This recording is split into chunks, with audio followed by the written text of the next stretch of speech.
Well, guys, well played. Declan, you fought, and in the end, how big a goal has this guy got you? Massive. Ever since I've come to the club, even before I come to the club, he's delivered big moments, and the amount of times he scores in big games for us. A lot of players can sulk if they get put on the bench, but every time he comes in, he shows his heart, desire, and the run and the finish is just unbelievable. At that stage of the game, to have that composure, he fully deserves it. You wouldn't meet a nicer guy. So even though we didn't win, I thought we thoroughly deserved. I thought we dominated today. We played really, really well. Just couldn't break them down. Fair play to them, but in fairness to him, he's come on and produced a moment of magic. So we're happy with that. So just tell us then about that mentality, not thinking of yourself as a sub, thinking of yourself as a finisher and knowing you can still affect the match. Yeah, I mean, it's for those moments that I work for. I mean, we played really well. I think we were unlucky in certain moments because we had some chances as well. And yeah, it was a great ball from Ebbs, and I just tried to put it in the back of the net, and yeah, really happy with the goal. But we need to work more, and yeah, we want to win those games as well. So, like you say, it was a great pass from Eza, but do you have to almost show him where the pass is by making the right run? Yeah, I mean, with the players that we have, Dek, Martin, Ebbs, Marino, I know if I make those runs, at least if I make 3 in the game, at least one I'll get the ball and I'll have the chance. So this is what I try to do, and yeah, again, great pass from Ebbs. What was your reading of the game? Did you sense that you forced them back, or was it maybe a different City this season stepping back and trying to hit you on the counter-attack? Yeah, I think we've obviously gained the respect of the opposition. They know the quality that we have, from back to front. I think in my time here at Arsenal, we probably haven't dominated a game like that against Man City as we did today. I thought obviously in the first half we passed and moved really well. In the same second half it was constant pressure, but there was always that threat from them of the counter-attack. But in the end I think we thoroughly deserved the goal. If we had come away losing that game, we would have been really disappointed. So in the end I think a point's probably fair, but we obviously want to win that one. Yeah, what was the message at half-time, 1-0 down? Did you feel like, even though you're behind on the scoreline, actually the performance was okay? Yeah, I could sense a bit of frustration inside the stadium, obviously because we were having so much of the ball. But again, they defended really well. We maybe had 1 or 2 chances in the first half, and we knew second half we had to step on it. And within the first 5 minutes, we created 2 or 3. So the message at half time, was to keep going, keep pushing, keep overloading them. And obviously in the end, they changed to a back 5, went to a 5-4-1, which I've never seen them do. And they're obviously trying to hang on. So obviously to get the draw at the end was good for us. Well done, guys. Thank you. Yeah, it certainly was. How big a goal is that from Martinelli, and how good a finish was it, Wrighty? The finish was magnificent. Everything about that was fantastic. When you see where Eberechi gets the ball, and the pass, the run, what he's had to make there, Steve, it had to be so tight. But then he's running away from the goal, so the touch has to be tight. And then he's got to then do it quick, so he's got to go bang, and then he's got to flick, because the man's coming, but it's the flick over such a big goalkeeper is where the real quality is in that. Obviously the run's great, the pass is magnificent, but this touch here is going away from goal and he's got to flick that. That's top draw finishing. Look at it, watch it, look, he's not looked, he just knows, and that's not easy, man. That's brilliant. I think it's after the first control that he realized that Donnarumma was out. Then you don't have a choice. You can tell, like, he knew that if he wanted to go with the ball, he couldn't anymore. The best thing to do right there is what he has done, and he has done it like fantastic, because the way you stretch your leg and take that ball and keep your feet under the ball, that for me was crazy. The run was crazy, but to control that ball and did what he did is unbelievable. Does the pass from Eze place a seed of doubt in the goalkeeper's mind? Yeah, then? That's why it's so high, because he's got to be up. His team are high. Look at Wrighty alluded. I think Declan. No, I think it was you, Wrighty. Sorry, alluded to. Ironically, City were higher than they had been the whole second half. So Donnarumma has to be higher. That ball's in between the two. Look, there's every chance that he doesn't take the touch and it carries on bouncing and he has to come and get it. But the touch is perfect, as the boys have touched on there. And then as it's falling, to flick it with the outside of his foot. As a goalkeeper, you know you're stranded. As soon as you see that ball going high and slow, you've just got to hope someone gets back. It was an excellent finish, great goal. And that mentality, we talked about you talked about Martinelli not starting. He would have been disappointed. Yeah. 80 minutes he comes on. He's only been on the pitch 13 minutes to get into the pace of the game and to keep that mentality to finish like that. But he's got that, and like Declan said, he's very much a big moment player. If I'm him, I'm probably very disappointed. You know, obviously Trossard started after doing so well in Champions League. And I thought this was a game for him because of his pace. I was very confused with Trossard's role today because I don't think he couldn't get past anyone with the pace. And in respect of going back the other way, we didn't really get too much off of him. Whereas that threat, alongside someone like Eze not starting, where we needed somebody in the 10 area who can get on the ball and make a pass like that, was very confusing for me at home. Where, like you were saying, Joe, it was very quiet. We needed to get the crowd going. We need to keep them going, like what Liverpool can do, you know, like what Newcastle can do. And we didn't do that. And I think that kind of handed it over to City. And once they scored the goal, they dropped back, and then it was going to be tough for us. But again, I thought that the substitutes were brilliant. They were fantastic. Yeah, I'd agree. Wright was screaming for it before the game. He felt frustrated. I thought Kushinov was handling Trossard so well. That was obviously disappointing for Manchester City to lose him. But the double change was a big statement from Mikel Arteta. Maybe that was him admitting that maybe he got it wrong. Maybe he didn't expect City to sit in because they looked so comfortable in the first half. But then that Saka change, that Eze change, the whole dynamic change, the stadium. Especially at half-time, Joe. You know, when it's at half-time, you always feel like... Big statement. Yeah. It's a big statement, and I'm sure, you know, Ian's obviously a big Arsenal fan. There's some educated people in that stadium, so they're listening, they're knowing what they want, and when they see it, they were ready. The Saka felt right, Eze felt right, and they just looked like they were really going to cause City a difficult afternoon. I think that... No problem at all. We'll just get a quick reaction first, Barry, from Manchester City's Tijjani Reijnders, of course, who assisted City's goal. We'll come to that in a moment, Tijjani. 1-1, conceding late. How do you feel at the end of that?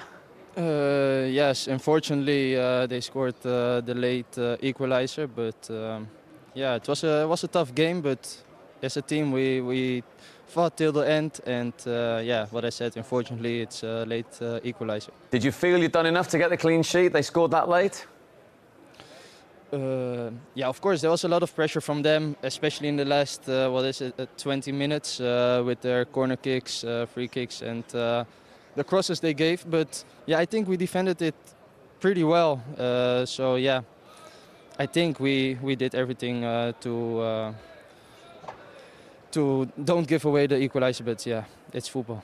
And you got off to that terrific start with your run and pass for a man who just can't do any wrong at the moment, Erling Haaland. No, exactly. Everything he touches turns into a goal, and yeah, great finish. I waited till the last moment, and yeah, I saw he was free, and yeah, he only had to score the goal. Tijjani, congratulations on another great performance. I just want to ask, 3 games in a week, 3 tough games. How's everyone feeling physically? Because it looked really, really difficult in that last 20 minutes. Yes, of course, it was a very tough week. We played Thursday. We had less rest time, but yeah, you can't blame that. We recovered very well, and everybody felt good at the beginning of the game. Only you saw in the last couple minutes, everybody got a bit tired, but no, I think we did pretty well. And when you play Manchester United, then Napoli, then Arsenal, that's what you join Manchester City for, weeks like this. Yeah, exactly. That's why you play football, to play games like this, to play in the Premier League.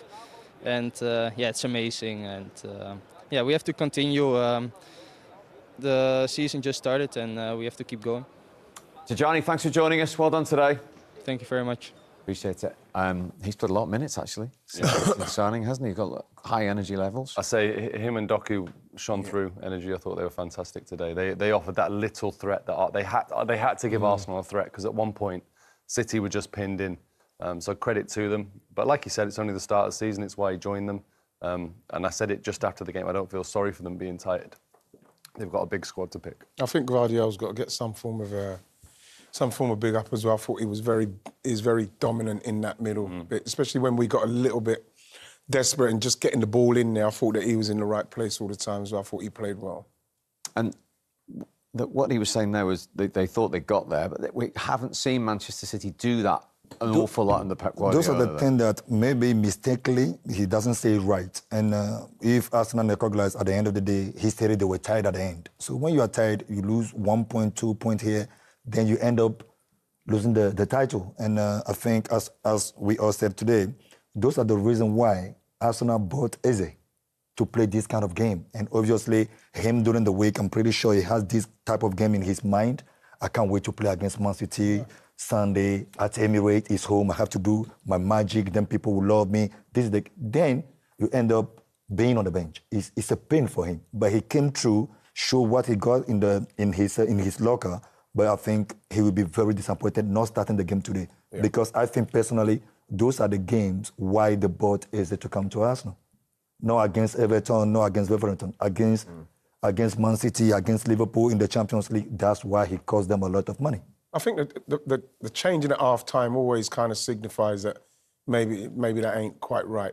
So you see Saka coming on, obviously, with the hamstring, and Eze coming on. You think to yourself, I'm thinking here, because I was saying, like Joe said, from the start, you want to see that at the start. You want to see the best at the start, because we're talking about how good our bench is. So we don't need to worry about that, especially if we're starting with Eze and, let's say, Martinelli, not even Saka. Even Saka coming on up to go with these two guys would have got the crowd going again. I thought that we really missed the trick in the first half because we needed more creativity and we needed more pace, I think, and we got that in the end. And that's what scored the goals for us, the substitutes with the creativity and the pace. And on the other bench, Adi, have City got enough depth to freshen things? I know Marmoush is injured at the moment, to freshen things up. We saw Haaland come off on 75 minutes. Obviously, that's what you're talking about. Time has changed. Obviously, now the routine is not the same anymore. It has been in Arsenal favour. If you look at 4 or 5 years ago, by this time they will bring maybe Kevin De Bruyne in. They will bring Alvarez in. They will bring Mahrez in. And today they have no one on the bench. There are some players that don't even know their name. So that is how you know. But obviously, you can see Arsenal brought Eze, Martinelli, Saka in. Those players make difference. And if you want to win the league, either you like it or not, you can have Messi, Ronaldo. But if you don't have the bench that follows, you can win the league.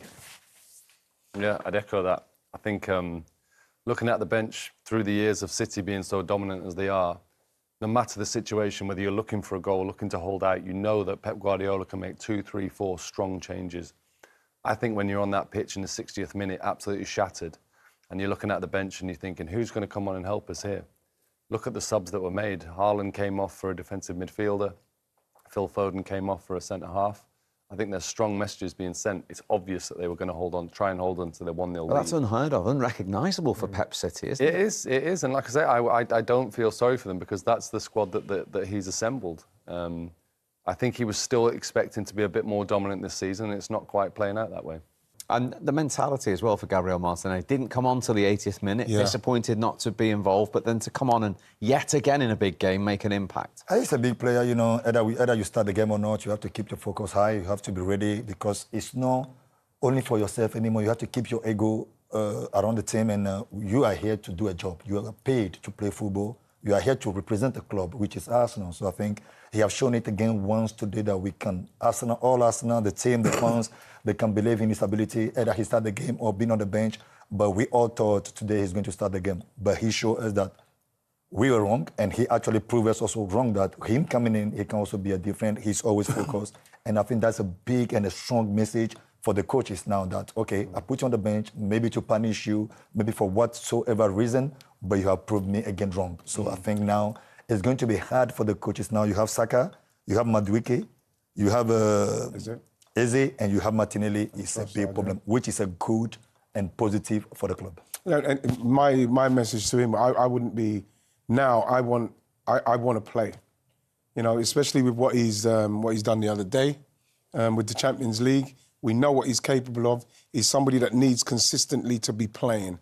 I think that now on that kind of form, the manager chose to put Trossard in after scoring in the Champions League game instead of Martinelli, where I thought the pace would have been a problem for City, especially when they started with the guy at the back there, Kusanov. So if I'm him, I'm probably saying, listen, when's my chance coming? When do I get to, have a run and a start in this team? Because I think I deserve it. And the irony was, Madueke was a little unfortunate himself to be substituted at half-time, wasn't he? Yeah, it was. It was. I thought he was excellent, actually. One of the real bright sparks in the City low block. He looked electric. Him and Nico O'Reilly were having a good battle. Carved out probably the only half-decent chance of the first half, but it's a tough school. It's a tough school. Arteta, fair play to him. Maybe he's held his hands up and thought, you know what, I made a mistake with the starting 11. Addressed it at half-time, a totally different Emirates, and they were pounded on the door and eventually got a well-earned goal. Well, Mikel Arteta has become the first manager in Pep Guardiola's league career to go 5 league games unbeaten against him with that late equaliser. And here are the thoughts of the Arsenal manager. You've mentioned your finishers being as important as your starters, and Gabriel Martinelli again comes on and makes an impact. Yeah, very happy. That's what they're here for, and both of them helps as well with the ball he plays to Gavi, the timing of his run, and then the quality of the finish is unbelievable. And do you deserve credit for the fact that these players that aren't starting still come on and are super motivated? There's no sulking or anything like that? No, because they are going to play. They all have opportunities today. Willie played, Leo played because of the performance of last week. Epps doesn't start. He's happy to come on and have the impact. We're going to need them at that level. There's no question that that's something very necessary. And just finally, you got a point at the end, but obviously Liverpool's gap now is getting bigger and bigger. Yeah, we cannot control that. They win every match. It's going to be very difficult, but we have to do what we have to do. And if we play at this level, what we've done against Manchester City, we'll be fine. Yeah, Newcastle away a week today is next in the Premier League, so they've still just lost that one game against Liverpool. What do you make of, I mean, he's obviously phrasing it to try and keep everyone happier when they're not playing. They're not substitutes, they're finishers. And he's come on Martinelli and finished today. It sounds different than being a substitute, but it's still, you're a substitute. And the fact is you've got to come on and you have got to try and save the team again. You know what I mean? You want to be on the pitch and you want to start the game and prove that you can do that while you're starting, because what's going to happen now? Is he going to get typecast now? You know, because he's a finisher. He's done it in the Champions League. He's done it in another big game. You know, against a big team. At some stage, you think to yourself, well, when do I get my chance to be the starter? When do I start? So, you know, that's something that I think that, you know, his performances and him coming off the bench and doing what he's doing, you know, it only highlights the fact that, you know what I mean, I want more. And, you know, I'm going to prove that I can do more. And when I do get the opportunity, I've got to be more consistent when I do get it, so as people don't think I'm just an impact player. This is when Arteta will go through a lot of difficulty, because we all remember the first year of Pep Guardiola in Barcelona, where he used to have Deco, Ronaldinho, Samuel Eto'o. He doesn't know who to play. And I think right now, Arteta is in that situation. People, when they look at Arteta, they think Arteta is a manager for the last 10 years. Arteta has been coach maybe 5-6 years now. Yes. So for him now, he's also learning, because now you have a player that would knock at his door every weekend and say, my friend, I want to play. And that's the way he has to make a call to see who's going to be the best for him and how he's going to manage all these players. It's top form, because it's not easy to manage players that want to play week in, week out. And they are obviously, some are from Brazil, some from England. They are international. They want to represent their country. Before you represent your country, you have to make sure you start in your club. And for me, that's when all this things, we will see how Arteta will manage the situation, because it can be problematic for the club. That's a really interesting point, because we're so early into the season. If he had a game tomorrow to win the league, do you think he'd know his front three and the sort of attacking midfield player, or would he just... No. I mean, you've got to throw Odegaard into the mix, who's injured at the moment, the captain. No, I don't think he would. I think it's really early. I know it's a hypothetical question, but the fact is that when I look at it, I'm playing Saka, Eze, and probably Gyökeres. You know, in my mind, straight off the head top. And with Odegaard behind. With Odegaard behind, or Martinelli. So I know that out of those four, those three of those are going to start. I know that straight off the bat. But then what you want is, and what Arsenal have done and what they've done brilliantly, is they've made the kind of signings that will challenge the players that's in there. So that gives him a problem in respect of him saying, ooh, my best ones are, because it's up to everybody to play well enough to push whoever the best ones are. So then he's got the problem of not knowing who he's going to start. And that is where you get to the levels, where the levels then raise up, and then you're able to challenge Liverpool, Manchester City. I think that's where man management became very important, because you have to be talking to all these players to keep them happy all the time, even though knowing that they're on the bench. Because me, when I was on the bench in Arsenal, I knew that I had Thierry Henry, Dennis Beckham, Romy Van Persie in front of me. But it was not easy for Arsene Wenger, because every weekend I'm in his office, telling him I'm here to play, I have to play. So those are when you need a manager that can calm the situation down. We have never seen Arteta going through those moments, and I think this is the right year for him to go through, manager, I want to play. Gaffer, listen, I'm not here to sit on the bench. You really bought me to be on the bench. I'm here to play because I want to win Ballon d'Or. I want to be the top goal scorer. I want to be the best player in the league. So we all have our individual things in our mind, whether you like it or not. But at the end of the day, we put into collective. So before you put into collective, we have to think of what I can do, what I'm going to bring into the team. If you're on the bench, it's hard. Martinelli, I think in a couple of weeks, we will lose him because if you stay, after this game, imagine next game you sit on the bench. Then for him, the head will start going, then the body will follow. Then he will spoil the whole training ground.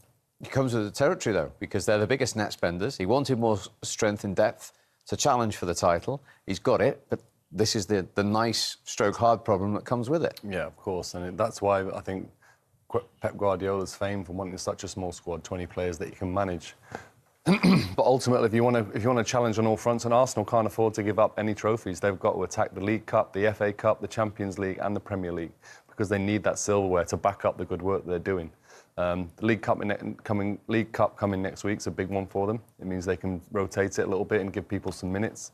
But as Eddie said, I've been in dressing rooms where you can amass the best teams you want, but the fire that's caused when you get to October, November, and people aren't getting the minutes that they were promised when they signed, that their agents have been told, don't worry, you're going to get your chance. When your families start getting involved, why are you not getting the minutes? You're just as good as him, blah, blah, blah. That's when you show what a good manager you are. Yeah, I totally agree with that.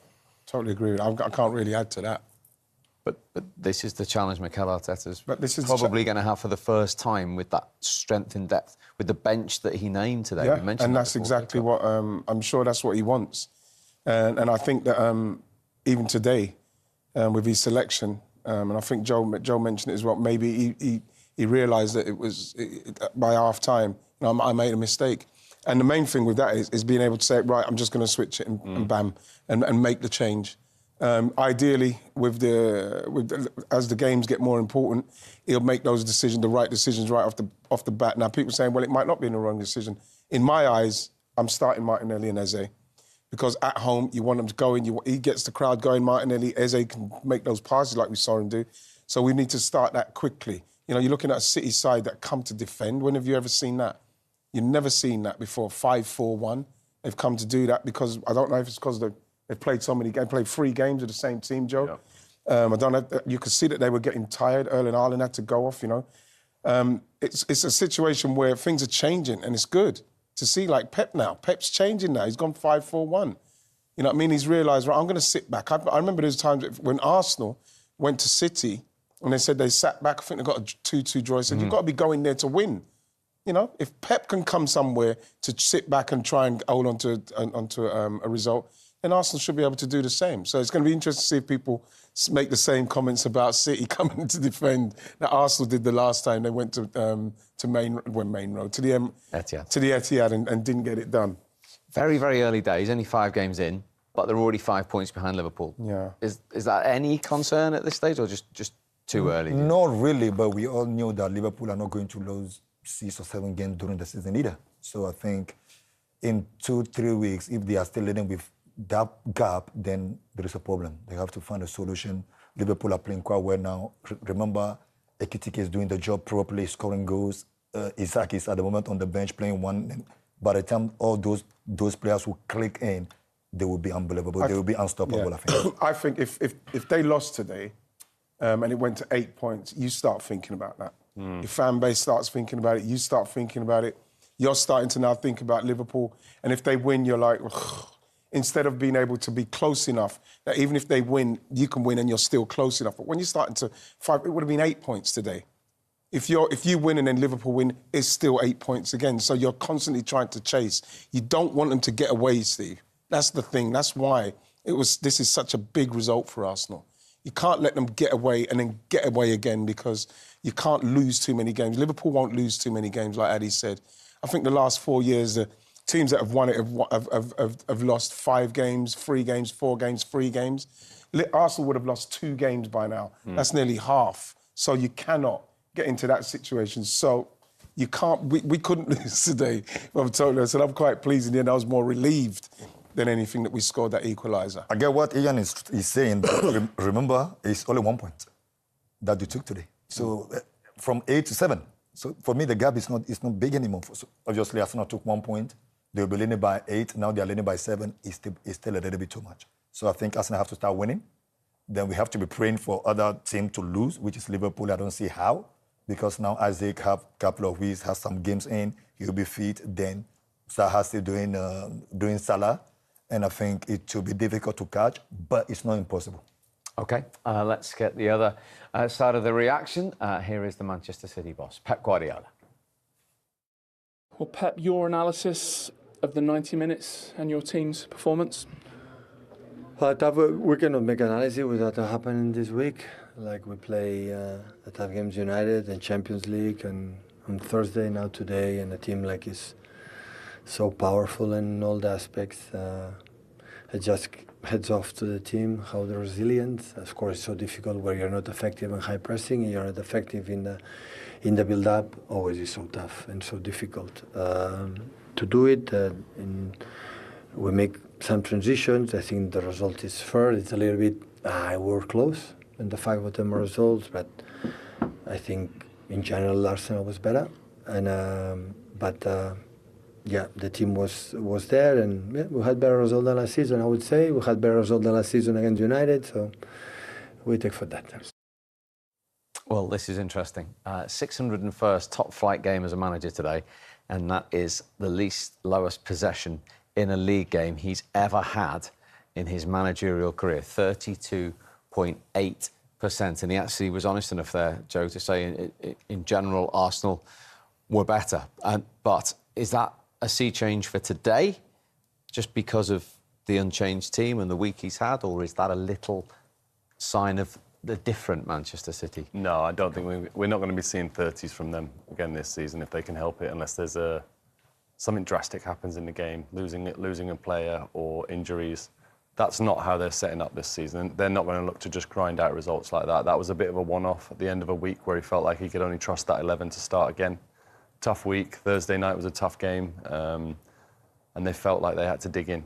And getting that early goal meant that they could kind of rely on a good, solid defensive performance. They've got the confidence in the goalkeeper, the centre-halves at the moment, and they probably felt like they could grind it out, but I don't think that's going to be a game plan that they're going to try and stick to for the rest of the season. And the fact that Donnarumma did virtually punch everything and save everything up until the goal, yeah, that's when we spoke to Tijjani Reijnders earlier on, that's what he was saying, they believed they could see it out.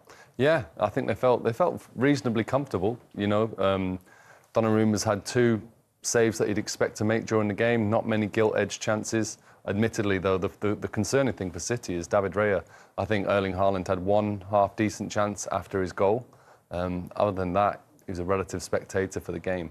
So it looks like they've locked things up at the back. They do look solid, and it was an incredible goal to beat them. That was an absolute defence-splitting pass, incredible touch. But they probably need to address the other situation down the other end in the big games. They need to be creating more chances than that. Yeah, in the penalty area today, Manu, City had 8 touches of the ball. I think we spoke about it already. Obviously, it was a long week for them, playing Manchester, playing the Champions League against Napoli at home, now playing at Arsenal. Arsenal, we all knew Arsenal will have the ball, they will pass the ball around. And we are seeing a new face of Manchester, because bringing Donnarumma in, we all knew now that they cannot have a team that's from the keeper anymore. Donnarumma is a very good modern goalkeeper, but not with the feet. A couple of years back, all the modern goalkeepers have to be able to pass the ball and play as a midfielder, and today is different, and that's what they have faced today. Donnarumma was there to do the job. He has done it quite well, and I think, as Joe Hart has said, we are going to see a different Manchester who are ready to sit at the back and defend. Couple of years, I can see Gundogan, Mahrez, Kevin De Bruyne doing what the boys are doing today, because today I think the manager put it into their head that you guys have to be ready to solve it. And you can tell at some point Erling Haaland was playing centre-back today. So which means the whole club are trying to adapt to their new life, which is now we have to be ready to win, but we have also accept to solve it. And I think that's what they are going to go through this season. They have to accept that sometimes you have to play like Stoke. That's what they did. It's a private joke that I don't know about. Playing for the throw-ins. Big manager have to adapt to every situation. Big players have to adapt, and I think that's what they have done today. Today, I don't see the difference between them and Stoke. No, but what we're saying is that what I'm pleased to see there is someone like Pep Guardiola, who's arguably taken the game to another level in respects of his coaching and his formations. He can say, listen, with what we're doing, with the players we've got, they've obviously practiced it because they were very good. We can play 4-5-1. What's wrong with that? There's nothing wrong with that. If that's going to win you the game, and you heard Reijnders there saying they nearly did it. Yeah. You know, it's a way of winning the personnel the game. That's probably like today, particularly available to him. I think to an extent. I think, look, a dominant Rodri, a fresh Rodri, is a different player in that game. He became very passive. He didn't really feature. He was a Ballon d'Or winner. He was the most recent Ballon d'Or winner. So on his game, the game dictates around him. The game did not dictate around him today, and that's no discredit to him. He turned up, he put his body through it. They weren't even sure he was going to be fit to play 2 or 3 games, let alone 3. Credit to him. So getting Rodri up to speed is key. Getting the players around him. Reijnders started really well, an excellent game against Wolves. Yeah. Had a good impact today, but didn't control the game. Bernardo Silva, someone you want to get on the ball. Here, there and everywhere. Doku gave them that spark, gave them that little bit of consistency in the game, I think. Full-back-wise, they have to address that situation. Nico O'Reilly did a good job. Kushnov was looking solid. He's out injured now. So there's a few things that aren't solid in that team. Once they are solid and they've got the team that they want, I expect them to be able to play. Rodri dictating the speed, Diaz and Stones behind him, good ball-playing centre-halves. They can play, but right now they're just going through a little bit of a period where they've got to dig in. One thing that is solid and it's consistent is Erling Haaland. I mean, when you've got him, you've got a chance. 6 Premier League goals already, 13 for club and country already this season. He had a hand in the build-up here, right? Yeah, brilliant touch. You know, the thing is that people are going to go on about Man City in the 5-4-1. But when you've got a striker who can do this is probably the only chance in the game for him. You know, and they created it brilliantly, exactly how they wanted to break through Arsenal. And he can take it like that. Then you can slip into 5-4-1 and finish games off. Why wouldn't you do it? I think a lot more people would do it if they knew that they had the capability of somebody who only gets half a chance and takes it. You know, I'd play 5-4-1. I don't care what anyone says. If you can do that to win games, you do it. I remember in one of the games that we played with Mourinho in Madrid, he said, I don't care the result, I just want to win the game. I don't care about how we played. We have a player like Adebayor, kick the ball on him, he will hold the ball for us, then we all move forward. And I think, as he's saying, we can see Alan today holding 2 defenders at his back. And we defender, Gabriel and Saliba. Those are, for me, 2 best defenders in the league right now. Him alone holding them 2, which means this guy got a lot of quality. Even though with tiredness, playing 3 games in a row, I think we spoke about it already. Pep Guardiola, he always changed a team after 1 week, either 1 or 2 players. But for the last 3 games in a row, he didn't even change 1 player. No, and that hasn't happened for 4 years, Manu. Exactly. So this also proved that the players are tired. The main striker that everybody's like, I was shocked to see Erland coming out, but he was happy to come out. You can tell he's tired. So for me, I think there are a lot of changes in the club, but they have to accept it and move forward, and that's what they're doing quite well. And there's only really Marmoush out injured. Otherwise, that is the group that we saw today. Yeah, like I say, whilst I didn't think it at the start of the season. I didn't think that they were light. I thought they looked really solid, they looked really fresh, but maybe we're judging them off the back of a tough week. And I know someone away from football would say they're footballers, they should be able to play 90 minutes. Trust me, it's tough. Those are real mental tough times that they're going through as well as physical. So like I say, you need a Rodri fit. You need him fit and firing and dictating the speed of the game. Gonzalez, can he get some more time? Can he learn the Premier League a little bit more? Can you feed him in? But at the moment, they're not getting the chance to do that because they're up against, these fixtures are tough that they're playing in. You look at that week, that Manchester United, that Napoli, that Arsenal away. But they're not excuses. There won't be excuses made. Pep Guardiola didn't make any excuses. Reijnders didn't make any excuses when we spoke to him earlier. These are just facts and little parts of the season that you need to get through. That's what City are doing at the moment.